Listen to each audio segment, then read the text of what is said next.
जो हमारा प्रश्न है, संक्रमण धातुओं की आयनन इंथैल्पियां हैं।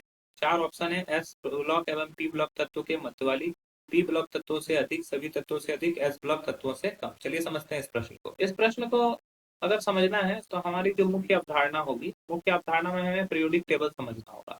ठीक है, पीरियोडिक टेबल में क्या होता है कि 18 जो होते हैं, हमारे 18 वर्ग होते हैं। ठीक है, और 7 आवर्त होते हैं। ठीक, अब आवर्त वाइज तो क्या होता है पीरियोडिक टेबल में कि वर्ग के क्लासिफिकेशन किया जाए तो एस ब्लॉक में वर्ग, एस ब्लॉक में जो होता है वर्ग 1 और 2 रहता है।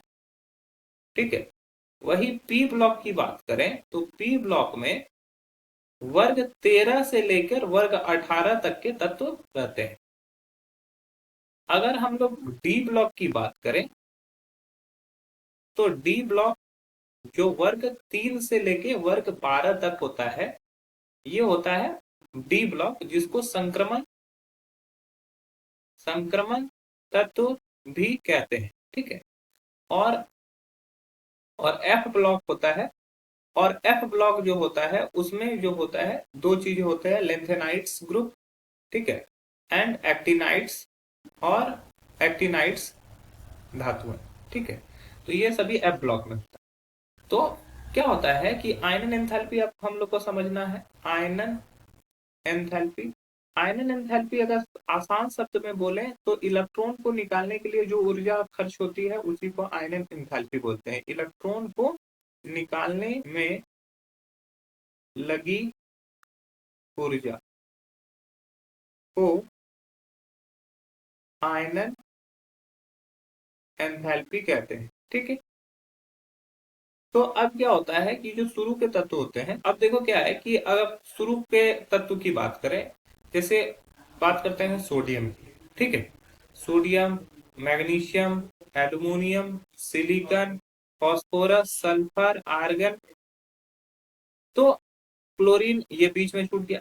तो इस तरह से ये तत्व है। तो ये जो दो तत्व हैं ये एस ब्लॉक के तत्व हैं, और ये जो तत्व हैं ये पी ब्लॉक के तत्व हैं।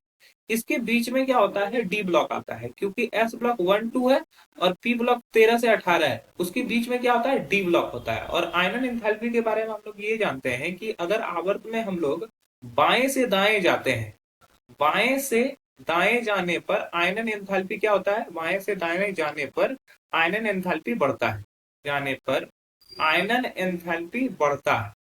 ठीक है, आयनन एंथैल्पी बढ़ता है। अब देखो, अगर आयनन एंथैल्पी बढ़ता है तो सपोज कर लो कि बाया में अगर पीरियोडिक टेबल आप देखोगे तो एस ब्लॉक जो होता है वो बाया में होता है, पी ब्लॉक जो होता है इधर होता है हमारा एस ब्लॉक। ठीक है, ये हमारा एस ब्लॉक होता है। उसके बाद ये हमारा पी ब्लॉक होता है इस तरफ में, और बीच में होता है हमारा डी ब्लॉक। ठीक है, पीरियोडिक टेबल अगर ध्यान से देखोगे तो ये यहाँ पर होता है डी ब्लॉक। ठीक है, ये होता है डी ब्लॉक, ये होता है हमारा एस ब्लॉक, और ये होता है हमारा पी ब्लॉक। तो यहाँ पर आयनन एंथैल्पी कम होगा, फिर यहाँ पे उससे अधिक होगा, यहाँ पे सबसे अधिक होगा। तो हमारा जो होगा एस और पी वाले के मध्य में जो डी पड़ता है, इसी वजह से आयनन एंथैल्पी जो होगा एस और पी वाले के बीच में ही होगा। तो पहला जो ऑप्शन दिया हुआ है कि एस ब्लॉक और पी ब्लॉक के तत्वों के मध्य वाली, ये बिल्कुल सही है।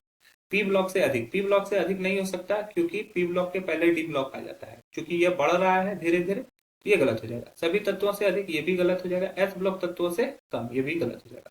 तो आशा है यह प्रश्न आपको समझ में आया होगा। धन्यवाद।